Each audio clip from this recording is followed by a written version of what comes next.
Today we're going to talk about The Chosen, specifically Season 2, Episode 1, which just came out. If you haven't watched The Chosen yet, in my opinion, it is the most impressive piece of Christian creativity that I've seen in a very long time. You need to check it out.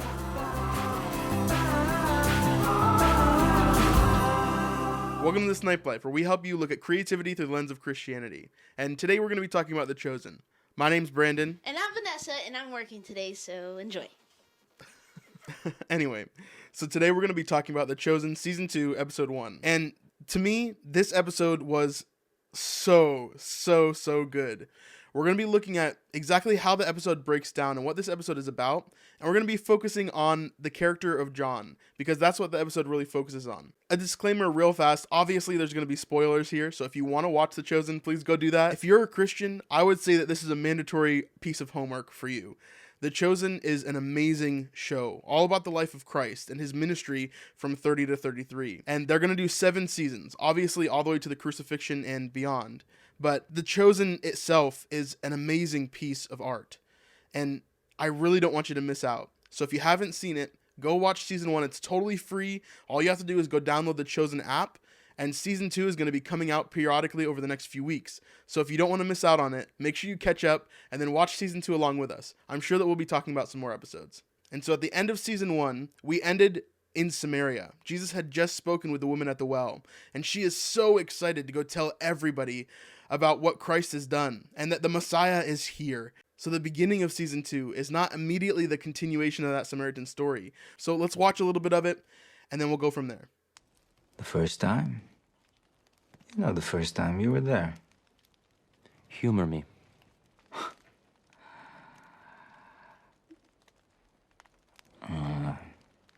I was out on Andrew's old sloop. I'd had a bad night. At first, I didn't even know it was him. Remember? I thought he was a Roman, about to ruin my life. And what happened next?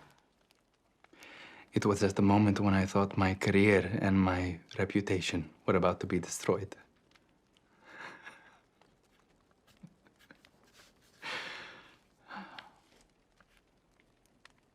Philip just said, "Come and see."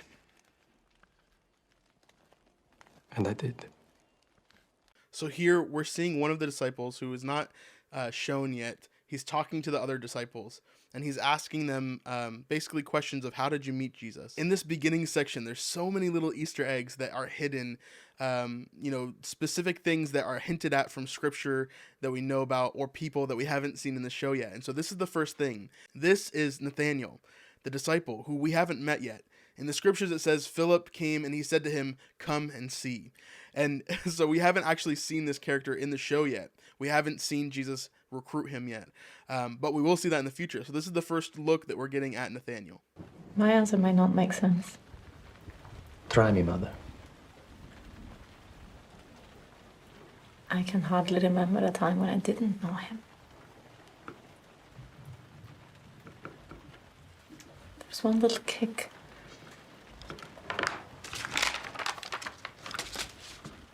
Go on. My son, why are you doing all this? Why now? Because we're getting older. And our memories are... I mean, why now? During Shiva. So this is when you really understand that this is the disciple John.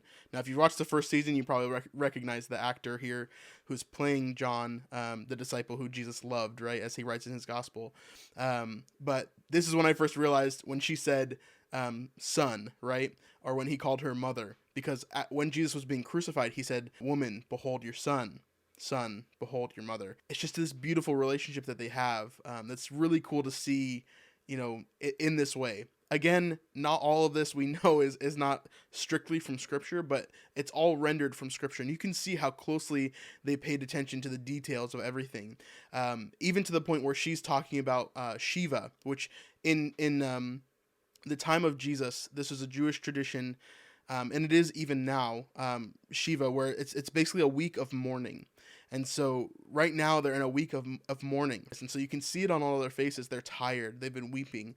And this is an intense time for them. But we see John here focused. And he's focused on what he wants to write, what he wants to show others, what he wants to, bring into the future as his gospel. You know that if you tried to write every single thing he did, the world itself could not contain the books that would be written. A disclaimer. That's good. I'm going to say that. Again, pulled from scripture. In the Gospel of John, there's a disclaimer basically saying, hey, like, we there's no way that we could ever write everything that Jesus did from day to day, every meal that he ate, every person that he talked to. And so it's pretty awesome that they put that in there as well. They will not even remember the sound of his voice.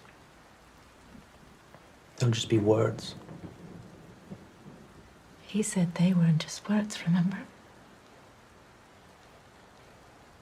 Heaven and earth will pass away. But my words will never pass away. They're eternal. This scene is so good. There's so many little Easter eggs in it. And as well, John is having this moment of trying to understand how to write this. Where do you even start? Because he understood that Jesus was the I am, right? Jesus is God. And so he was from the beginning. And so John didn't understand how he was going to, fully tell this story without explaining that first. And so, as you know, the Gospel of John begins with, in the beginning was the Word, and the Word was with God, and the Word was God. Let's continue in the episode. I want to jump to a later scene. Jesus has been asking James, the brother of John, and John, to do specific tasks throughout this episode. So the first thing he asked them to do is go to a farm and plow it. They didn't know why, and they thought they were picked specially for it because Jesus liked them better. Basically, they joke about that a little bit, and it's an interesting kind of look into their personalities, because in season 1, we didn't really get to see their personalities all too much. But then eventually, after they're done plowing this massive field for the day, they're tired, they go back home and they eat dinner and kind of rejoin everybody else. Then, the next day, Jesus sends them on an errand, basically. He says, take the disciples and go basically get a bunch of different food for the night. I want to cook dinner. And he only tells James and John this. And so they feel, again, kind of privileged. They feel kind of special. And as they go throughout this process, they start to delegate different tasks. So let's take a look at this scene. What do you think? Dinner at the treasure or the high priest? Neither. Dinner with whom then? You know, there are a lot of people who want to talk to him. Yes, but he wants to make dinner. That's the errand. Oh, yeah? That's the errand? Yeah. You guys are really enjoying this being in the know, huh? Coming from you, Simon? What does that mean? He told us his plans. So, Matthew, distribute the money accordingly. Thaddeus, buy bread. Enough for 13 people. 11 unleavened rye, sprouted spelt. Assortment, your choice. 13? Who are the others? Little James, buy a leg of lamb, including the knuckle and the fillet. No, two legs of lamb. We only have... Andrew, grapes, currants. Cherries. Cherries, if you can find them. At this rate, we will not have enough At the start of this trip, we didn't expect to find a bag of gold, did we? We're putting it to good use. Simon. Yes, master. 3 skins of wine. Done. Matthew, black pepper, chives, salt, olive oil. At this cost, we will not make it to Judea. Have faith, Matthew. In him. Mary, look for leeks, garlic, and onions. Okay? What are you guys gonna do? We are going to get out of the streets. Why? Samaria's biggest problem. Too many Samaritans. So we see a few things in this scene. Now, again, remember, they're really looking at John throughout this whole episode. And so they start with John. They start with his discovery of what he's going to do for his gospel, right? He's trying to figure it out. But now we see John in an earlier stage in his development, right? He hasn't learned all the things that Jesus has to teach him. Just because the disciples are with Jesus does not mean that they're perfect or that they know everything yet, right? That they know what they're supposed to be doing. And so John and James have this idea of themselves that they are almost more important than the rest of the disciples in this episode. And they kind of have this arrogance to them in a way. And of course, it shows off in a couple different ways, right? They're delegating all of these tasks because Jesus told them, hey, I want you to go take the disciples and get dinner because I want to make dinner tonight. And so they're delegating all of these tasks, and you see the relationship that he has with the different disciples. So John and James, they have this kind of, abrasive relationship with Peter, who obviously is an abrasive personality as well, as we read from Scripture. And then also with Matthew is worried. He's analytical, and so he really wants to make sure that they have enough money for everything. But he also does trust that, Jesus is asking them to do what's right, and whatever he's going to ask is what Matthew's going to follow. But James and John have this air of like arrogance around them. So we're going to look at 2 more scenes. Real quick, I wanted to interrupt and just say, hey guys, if you're enjoying this video, if you want to see more like this, please like and subscribe. Make sure to check out some of our other videos. It would really, really help us out. Thanks, guys. So the episode continues on to where Jesus brings them to this house of a farmer. And it's a very interesting scene, and I don't have time to get into it today. So if you want another breakdown of that scene, it talks about the Good Samaritan and introduces kind of the Bad Samaritan. And that was a super interesting scene for me to see. But James and John specifically, gets to see Jesus as he uses his power, one, and also he is able to forgive and to love people that maybe John would never have thought to love and to forgive. And so John really begins to wrestle with this kind of internally. So the next morning, Jesus wakes up and he's smiling. And Jesus explains that he had healed the man that they were with the night before who had a broken leg. And John looks over and he's kind of confused. He's like, you don't even have to be there to perform a miracle? And Jesus basically explains, like, there are many things that even you will be able to do, that the Father will allow you to do in the future. And this kind of excites James and John. Remember, again, they're dealing with this arrogance. And so it's kind of coming to a climax soon. And so let's jump to that scene where it does. Rabbi! You couldn't wait, could you? We're sorry, we just wanted to clear a few things up, if that's okay. By all means. You Jewish boys are far from home. Yes, as a matter of fact, we are. Shalom to you too. Here's our traditional Jewish greeting for you. Don't lift a finger. That was a warning. Try it again and see what happens. Quiet, Big James. Shalom to you too. You filthy dogs! I said quiet. So we see here that the Samaritans do hate them too. I think throughout the rest of the episode earlier on, we saw that a lot of the Samaritans were totally fine with these Jews being there. But in actuality, I think a lot of the Samaritans would have acted like this group does here, where they really, really dislike Jews in general. And so we do see this conflict here. But again, the purpose is not to show how mean the Samaritans are. The purpose is to see how John and James react. And so let's watch that. Let us do something. And what would that achieve? Defending your honor. They reviled and humiliated you. They deserve to have bolts of lightning rain down and incinerate them! Yes! Fire from the heavens! Fire. You said we could do things like that. Say the word, and it will happen. Why not? We knew we couldn't trust these people. We shouldn't have come here in the first place. They don't deserve you. Now, again, this isn't in Scripture, but we do know that James and John were very passionate, and they were very kind of strong-willed. And so, it's interesting to hear them, say, Jesus had just told them that on this morning, you will be able to do great things. God will allow you to do amazing things like this. And you'll be able to kind of, tap into that power in a sense. And they're like, okay, well, if we can tap into that power, why don't we just strike down the Samaritans, and have fire rain down from the sky and lightning bolts come and kill them. Pretty intense kind of racism and feelings there. They don't deserve you. Why do you think I had you work Melek's field? What was I trying to teach you? To help? You think it was just to be more helpful?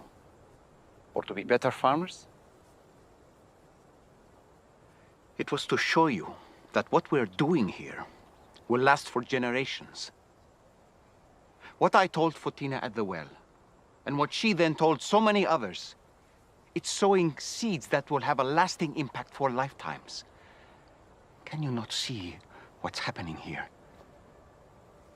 These people that you hate so much are believing in me without even seeing miracles.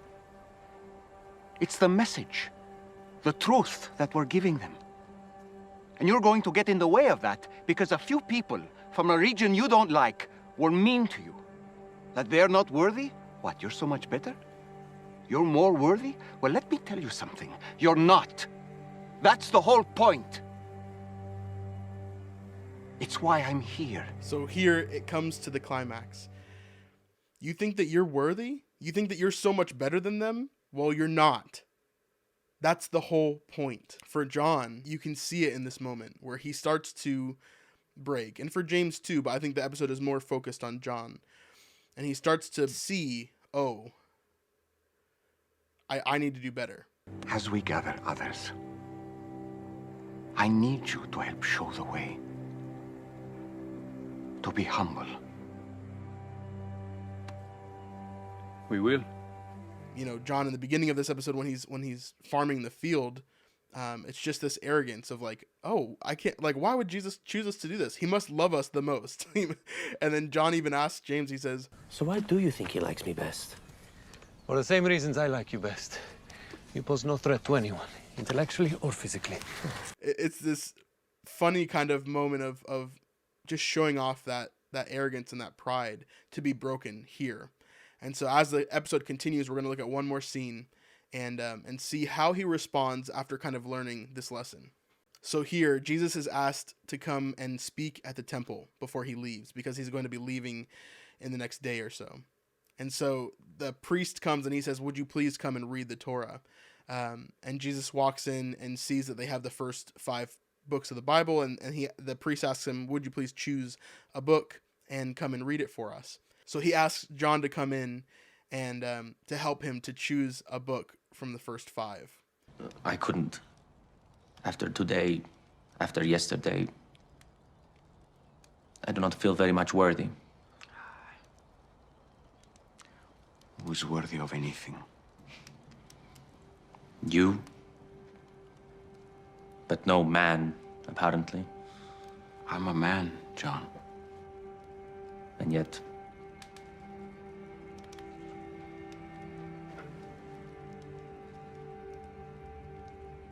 I am who I am. So this is extremely important. It may sound like Jesus is just saying, well, I am who I am. You know, he explains, because John basically refers to him as not a man, but Jesus says, I am a man. And John says, yeah, but, you know, kinda. And Jesus looks at him and he says, I am who I am. And the word I am, right, it was used at the burning bush. Basically, God says, I am that I am. I am who I am. And so Jesus is repeating this. And John is so stunned in this moment that he just sits there and he looks at Jesus. Have you made your selection, Rabbi? Rabbi? Almost. Sorry. Almost. And you can see here, John is still learning his lesson. When someone interrupts Jesus, again, John's immediate response is to lash out. But quickly, he kind of corrects himself, right? Very, very cool to see that character growth already kind of setting in. Do you have a favorite passage from the first 5? Do you? I don't know. I like them all. You don't say. I suppose I love the beginning. I love how God simply spoke and the world came into being. Yes. As David wrote, by the word of the Lord, the heavens were made.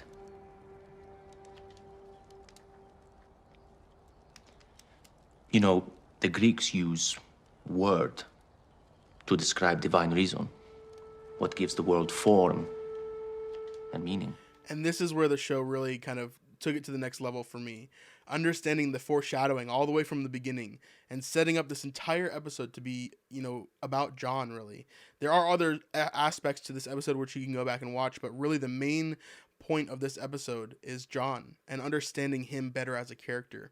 And so he's talking to Jesus here, and he says, you know, the Greeks use this word to kind of, you know, convey divine understanding and reason, right? The word logos, which we know is at the beginning of John's gospel. And it's so beautifully woven in together here. So as we listen to the rest of this, just watch how, you know, John has suggested, hey, let's read Genesis. Let's read the beginning of the Bible. Let's read the beginning of the Torah.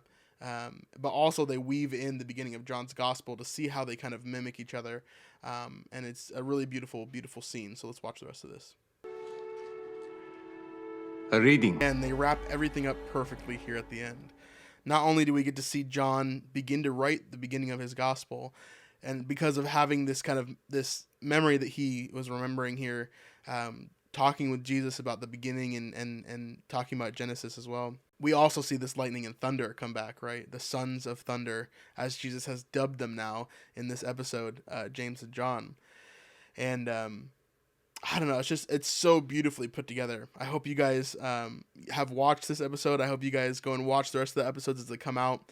Episode 2 should be coming out in a little over a week or so, and so we'll get to see kind of what goes on in that episode. But I'm super excited for season 2. They're doing such an amazing job of paying attention to the detail of Scripture, but also making an entertaining, beautifully, you know, shot show that is just crafted with artists' hands. I love talking about this show, and I could break it down even more from a cinematic point of view, from a storytelling point of view, from a scriptural point of view. So let us know what you want to see, because I'm really excited about this show. And yeah, thanks so much for watching this video. Please like and subscribe. It really helps us out. And yeah, thanks for being part of our community. We'll see you guys in the next one. Peace.